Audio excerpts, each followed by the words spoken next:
So here we go. 3, 2, 1, begin. Welcome to Organizational Cognizance and my classroom.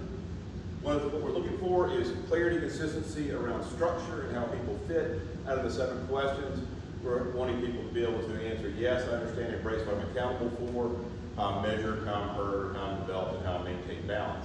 And it's rooted in really super clear structure. And so a couple models I'm going to show here is when I draw a box, I'm basically saying that's a job, and then hanging off of every single job are the components that people actually are doing as part of the job that we call roles. And really all evil in organizational structure is buried in unclear roles. You take this model and you think about like a team who's sitting around a table. We have 5 team members with their seats or jobs with clearly defined roles. You have more than 3 roles. Here is a domed top table. The example here is a domed top out of the sky. Drops an issue. The issue is shaped like a ball bearing. When a ball bearing lands on a domed top table, what's it going to do? Well, it's going to roll, of course, and the goal is this issue cannot roll over here and slip through all of the seats, jobs, and roles and hit the ground. It cannot roll down here and then get footballed or hot potatoed back and forth between roles. Typically not getting footballed or hot potatoed back and forth between jobs, but roles.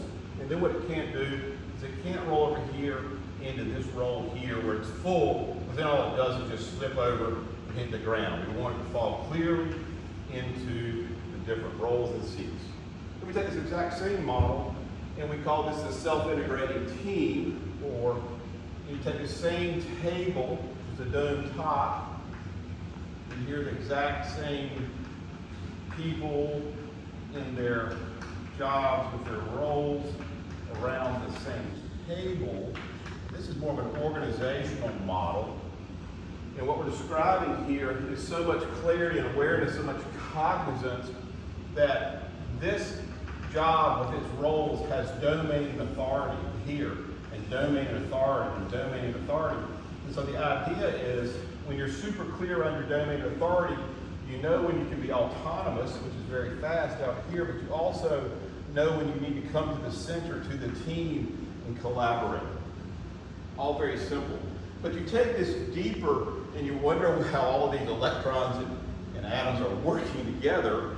We go to the next model, which is the deeper part of the organizational cognizance model, which is the 14-point checklist.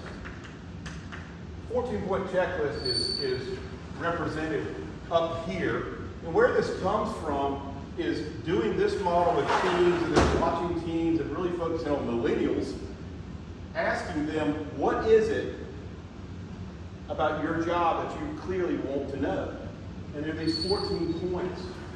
They want to know really the purpose of their job, the purpose of all the roles they have, their boss, who they report to, the teams, why they're part of a team, what meetings they're attending, what entities is like all the relationships, maybe customer relationships they're keeping, their objectives, their standard operating procedures, the systems they're logging into in terms of the procedures, their skills, the coach they turn to be coached in their role, their mentor needs to be clearly defined, and ultimately the people they're interacting with.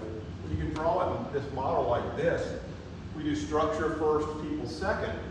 And so, here's a box that represents my job and typical, org chart stuff. There's another job here, which is my boss. And then we have teams. We have meetings. This is all giving direction around your job. We have objectives.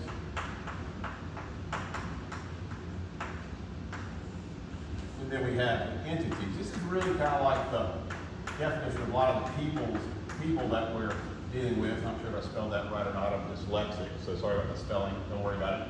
But here it goes up, and all these things need to be connected to my job. Cool? And then we jump down. That's sort of like the people interactions. And then below here is how we do our job. And so each job has roles attached. I draw the role like this, that's kind of square. So this is the role that I have. And then from my role, I am following standard operating procedures. That ultimately standard operating procedures tied to core processes.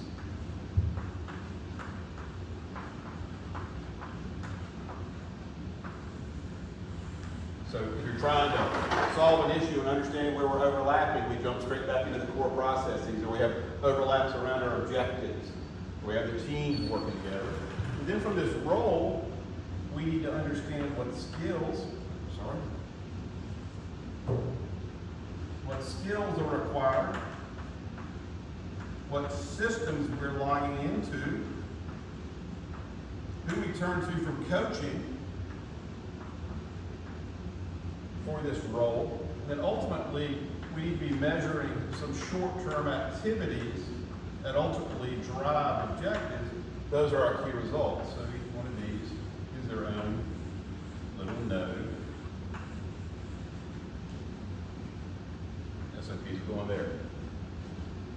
Last piece down over here, we need to have clarity around my mentor. So that's typically going to be a job. That's the structure of an organization. And then finally, we drop the people in. Here I am, me, right here, big eyes, is my boss. And then ultimately, here is my mentor. Might not be the same thing as your boss. Organizational Cognizance model, 14-point checklist, and the way we draw it out called connections. Let me know if I can help.